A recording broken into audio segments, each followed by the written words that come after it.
Okay.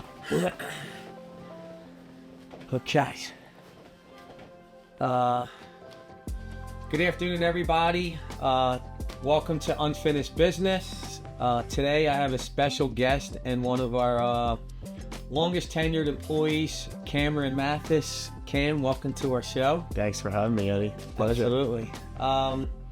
Cam, today I'd love to just talk about your journey into Qualify. Even before Qualify, I'd like to go back to just a little bit of background on you. I love always talking about we do have the baseball thing in common. I think you were a much better athlete than I was. But tell us a little bit about, where you went to college and a little bit about your baseball career.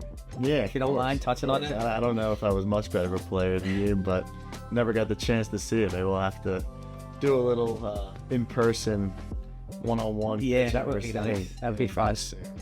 But so I was a local guy. Grew up with Eddie's daughter, Gia. Obviously, she's a part of the company too. It's been great working with them. Went to Villanova. Was fortunate enough to have the chance to play baseball there, and came out of college looking to kind of stay in the area, right up in the Wayne area, King of Prussia area. Really liked having a home there, and Qualify was a perfect fit. Not only did it feel like home, location-wise, being with the team, being with Eddie, all these guys felt like being at home too. It was the perfect match. That's great. Yeah, you've been a great addition to our team, especially. We've enjoyed you, watching your career grow, and you learn as we go along the way. Aside from, pitching for a D1 college, what did you major in outside of baseball? And talk to us a little about your studies at Villanova. Well, some people might say I majored in baseball because a lot of times you're missing class all the time to practice. Sure. But so outside of baseball, I went in with just a general business major. Wasn't quite sure which route I wanted to go, but kind of had the feeling that I wanted to be, in some sort of setting where I was working with businesses rather than, a science background or something in the medical field. But I ended up taking the route going finance.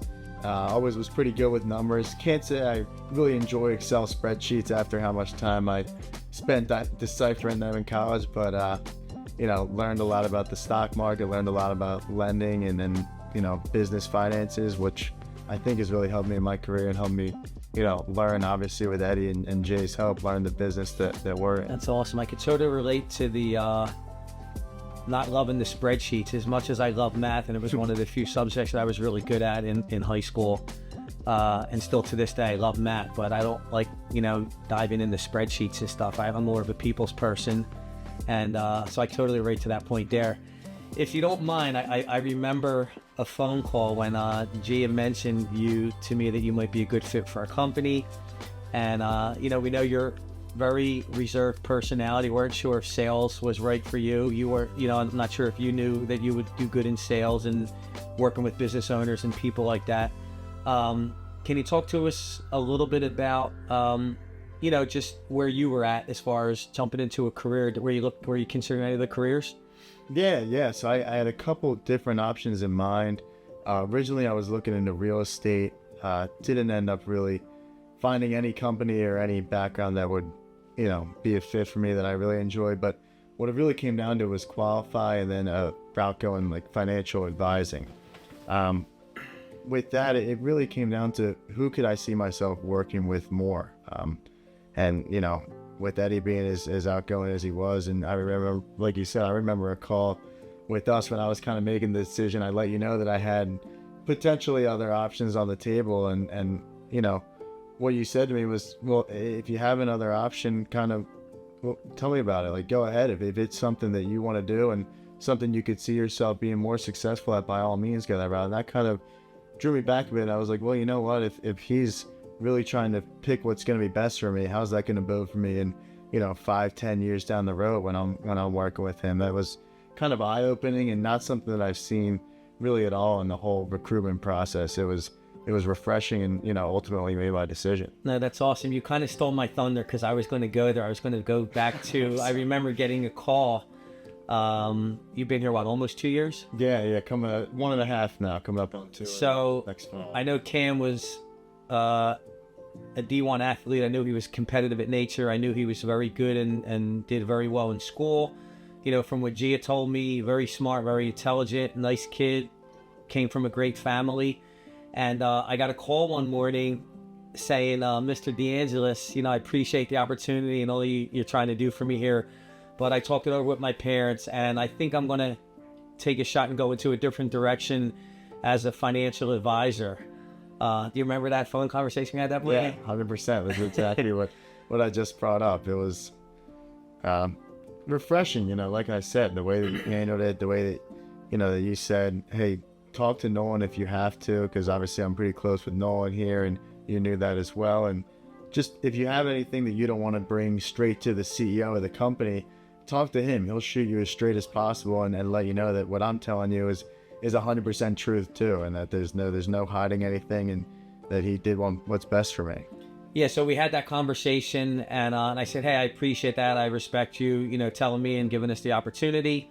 Can we talk about that a little further? And we kind of went into, I kind of understand, coming out of college and the financial advisor, it seems like a great role. Not to say that it's not, but I know it's a long way starting at the bottom, in that big world where it's a lot of cold calling, a lot of commission-only roles. And, I've been in the finance space now for 11 years and I have a lot of experience in this industry. I just knew that in the back of my mind that this would be a much better path, a much better opportunity for Cam to hit the ground running, earn a good income, and really, really learn more about everything and anything finance. And hopefully you still feel that same way today, that you don't regret that decision at all, do you? No, definitely don't regret it at all. Nice. So here we are 2 years in to a brand new company, a startup company. So Cam jumped on board with us, not knowing anything about the lending industry, the finance industry, not really had any experience in sales at all. Have you had any previous jobs prior to qualify? So nothing really in sales. I was really just a makeshift, not really official company starter where I would do landscaping in the summer, did some power washing jobs. Okay. Had an internship at a company up in Yardley. That was nice background. That kind of steered me away from wanting to do the Excel work on finance. But no, nothing really in sales. But kind of figured with my background, with my hopefully more developed people skills now, that I'd be a fit, and that I could kind of use both fronts, people skills that I can develop, and also the financial background too. That's great. Do you remember your initial onboarding? We had training. I think you were the class of 4. And you remember in the beginning, like your first couple months, getting on the phones and talking to business owners, anything specifically, nothing that I can recall that stands out in the first couple months, but do you remember anything about your beginning, your start? Did it start off slow? Did you start off fast? Like, how did you feel about it? Any discouraging moments or in the very beginning? That's a good question. I'm bringing me way back. My memory is not the best, but Mine too.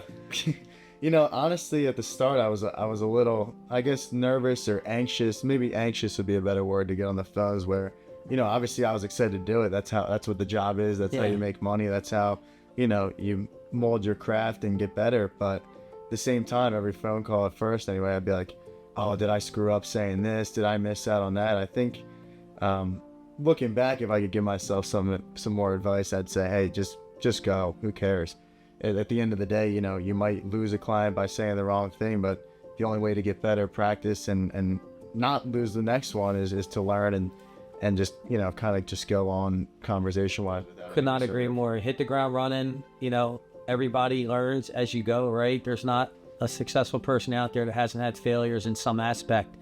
And as we all know, we learn more from the failures than we do from the successes. So that's great, man. So now we're 2 years in to qualify. It was fun building it. You were a part of the very beginning for the most part, when we only had a few employees, a few sales reps, and just building and climbing. What's that experience been through like the first year, seeing us try to get off the ground and running? Yeah, so for you. It's been amazing. With every company, as you know, there's been ups and downs, and the fact that we were able to go through a little bit of a slower spell in Q3 last year and kind of get to where we are now with having a great Q1 and hopefully continue that momentum all through 2024. It's been pretty cool. We've molded a great group of people. It's been a great team to work with and learn from, and I think the future is going to be pretty bright for us. Yep. And tagging on to that, shame on me for not remembering, but I think you got a plaque recently, or was it a few months ago? What one? I know you've broke a couple records recently. So what was the one that we got you the last plaque for? Yeah, so it was the month of January, the record company commission, which was pretty cool. Total revenue? Accolade to get, yeah, total revenue coming in. It was a good month, obviously, and hopefully sparks a great year. Yeah, so Cam's been doing really well, especially as of late. Like he mentioned, we did go through a little dry spell last year. In like the spring and summer months, the revenue seemed to be pretty volatile throughout the industry. That was a little challenging going through the ebbs and flows of that, overall as a company and I'm sure individually. Anything that kind of helped you get through, like you weren't always doing phenomenal like you're doing over the last 3 to 4 months. What kind of got you to help persevere through the downtimes when you weren't funding that much? Yeah, it's a great question, and it can kind of go with a couple of different things. First of all, the leadership-wise with you and Jay, always, staying positive and saying, hey, if it's a harder time, that just means we got to work that much harder. That was perfect for us, it kind of molded us into, hey, we need to put our heads down and grind on LinkedIn more, reach back out to old clients that we had a good approval for that we weren't able to fund more. Yeah, we're down, but we're not out. Exactly. Always go out swinging, and kind of on the other side of that, just from a personal background, I've had plenty of spurts in my baseball career where things weren't going well. You're in a funk, your fastball's not as good, your curveball's not sliced in as much as it should, and you just got to work harder, practice your craft more, and kind of fight through those tough times because the good times are on the other side if you do. And you got to keep an open mind. Yeah. Make sure you can get there. I think believing in yourself, and we call it in our our trainings, is like your identity role, right? You don't separate your role.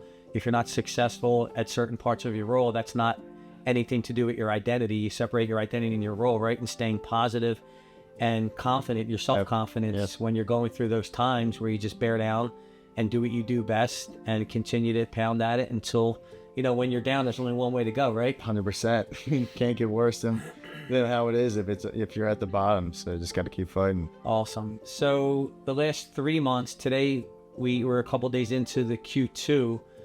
We just closed out Q1. It was a record-breaking quarter for not only the company, but you also set an all-time company record for revenue, which was pretty astounding. I think it was over 160,000 in company revenue that you brung in from January through March. Anything that you could think of that stands out that kind of contributes to that recent success and continuation path that you're on? Hopefully it continues. Yeah, I mean, there's a couple of things you can point to. Obviously, as I keep falling back on your and Jay's help, guiding me through the process and helping me reel in those big deals is huge. And really just, honestly, one of the things that's really changed over the past 3-4 months for the whole company, I think Zoom meetings are the greatest way to connect with these business owners out there, because no one else, especially the companies that aren't, capable of having Zoom calls, they're more so just dialing, cold calls, dialing business directories, and don't have all the technology and options that we have.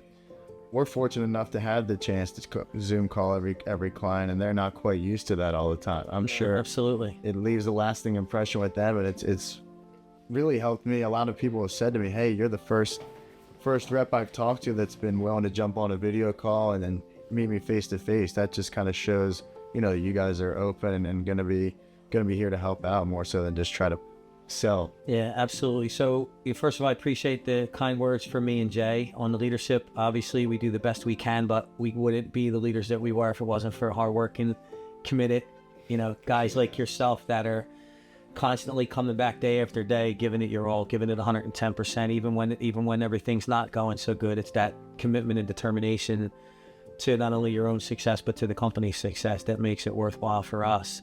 But yet, pivoting into phone calls where a year ago we might have been 90% phone calls and only a Zoom once in a while. Yeah. Last year, somewhere in the middle of the year, we kind of started pivoting when we were down and struggling a little bit into, hey, let's get in front of our clients more. Let's do a little bit more in-person type meetings. And ever since we've converted to the Zoom meetings, we've seen a huge increase in applications out and applications coming back in.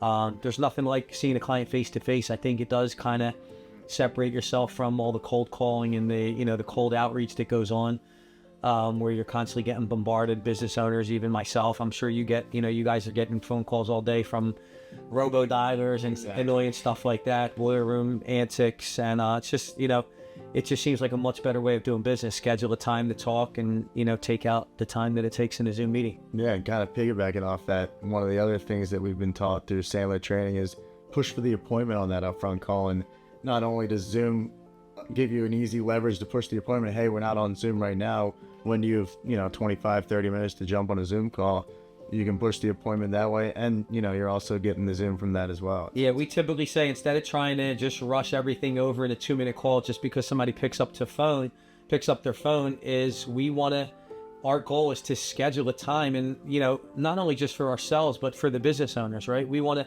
make sure that we give you the amount of respect, knowing that we're reaching out to you. We might have caught you in the middle of something.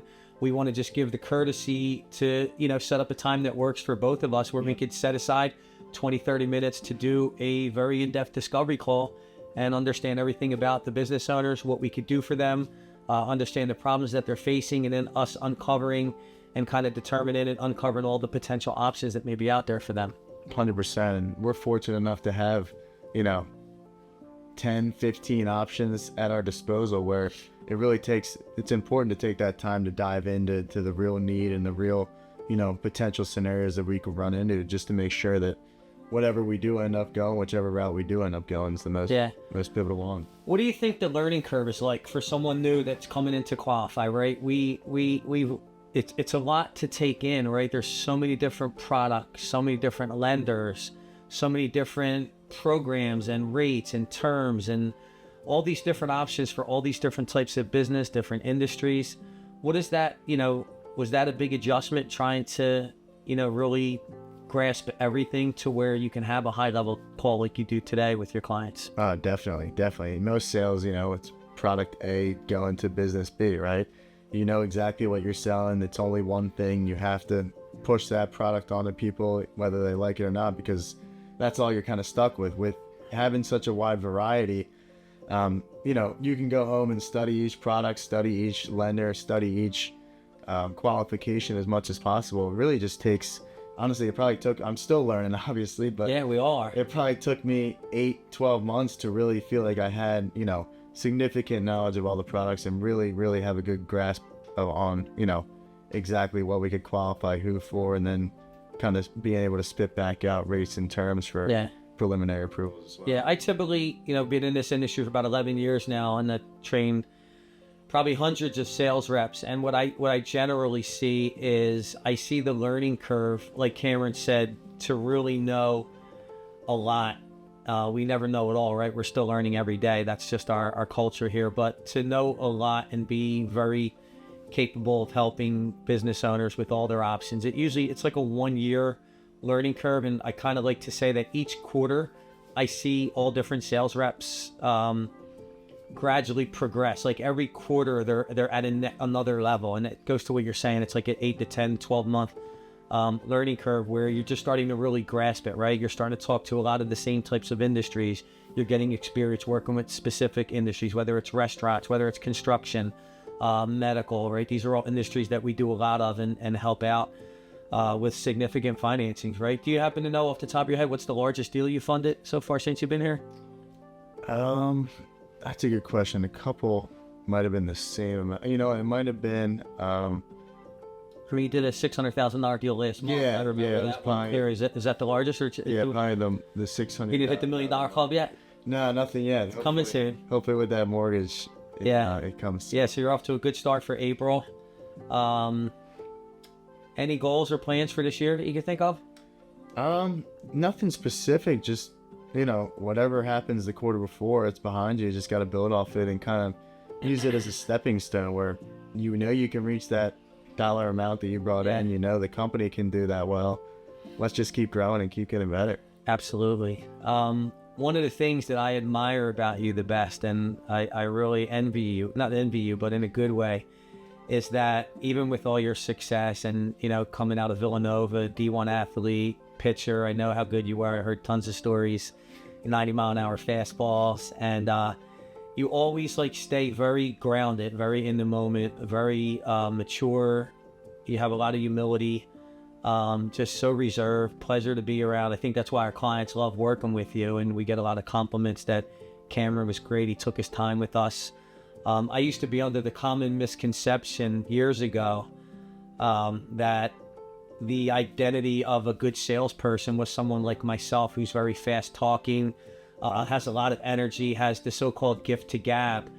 But I've learned through some of the very best salespeople that I've came across in my career over the last 10 years, like yourself, like Scott Williams, Johnny Crawford, Brian McAleer, just to name a few, are actually all the total opposite of what I believe, right? I used to think that you had to have that gift of gab. And, you know, sales guys like yourself that just nice and relaxed, mellow, conservative, seem to actually do really, really well. And it's starting to make sense to me now because you guys are able to take your time where, you know, my identity of typically would kind of rush things along. And, you know, anything on that aspect you want to just add? And it's a compliment to you that the way you handle business and the way that you're talking and taking care of our customers. Yeah, appreciate it. You're providing like a really first-class client experience. No, I thank you for all the compliments and kind words. I really think some of the best deals that we've done and some of the best clients that we worked on together, they kind of like that 1-2 punch with both of us. There's times when it is good to be able to talk to anyone and have that, you know, high I type profile where you're able to connect on really anything, which I need to get better at, and I'm not, you know, tuned in that too well. But also being able to slow down and have someone else that's a little slower and takes the time is helpful too. I think it's really just the best. Yin and yang, right? Yeah, exactly. Absolutely. That's awesome. What else? Anything else before we go? If you had to, I'll leave it at this. If you had to, you know, obviously this is like your first real job. You're doing really well. I think the upside looks great for not only qualified, but for Cameron in the finance industry. If you had to pull out just one lesson learned, like I know we have a lot of meetings and we ask the guys at the end of the meetings to give us a lesson for today. If you could pick one little thing that you could really plug from your approximate 2 years here at Qualify, if you had to limit it down to just one, what do you think that would be, like the lesson learned that you can give out to our audience? It's hard to pick just one. If I had to pick one, I'd say, you know, just stay kind of even keel the whole time. Don't ride the highs too high. Don't ride the lows too low. And that's kind of how you're going to be able to stay consistent and be able to keep growing. You know, like the stock market, it's not always going to be straight up or straight down, but over time, 5-10 years, yeah, your trajectory, your growth is going to keep showing up. Yes, that's a good point. Great lesson learned. Don't go too high with the high times. Don't go too low with the low times. But more importantly, and we talked about this in a lot of our trainings, is, you know, you're going to run into bumpy times, right? Mm-hmm. It's how you handle them. And it's being your best in all situations, being prepared for all situations, putting that work in, you know, doing your homework, you know, become a master at your craft so you're able to help more and more business owners know all our products so you can, you know, explain them properly, and just basically do what we can to continue to help small businesses. It hasn't been easy, as you know, for small businesses, especially since you've been in the space coming out of the coronavirus pandemic. You see how detrimental that was to probably 70+% of industry. Some industries did actually do well during the pandemic, like the medical space and residential construction and cleaning companies, e-commerce. But for the most part, a lot of our service businesses, our in-person businesses, really suffered. And you know, I'm sure you've talked to a lot of customers yourself that had a hard time getting through that, and some of them weren't fortunate enough to get through it and actually filed bankruptcy. You know, what has that taught you anything at all? You take anything from that? How do you feel about, you know, a lot of the businesses that you spoke to, seeing what they're going through?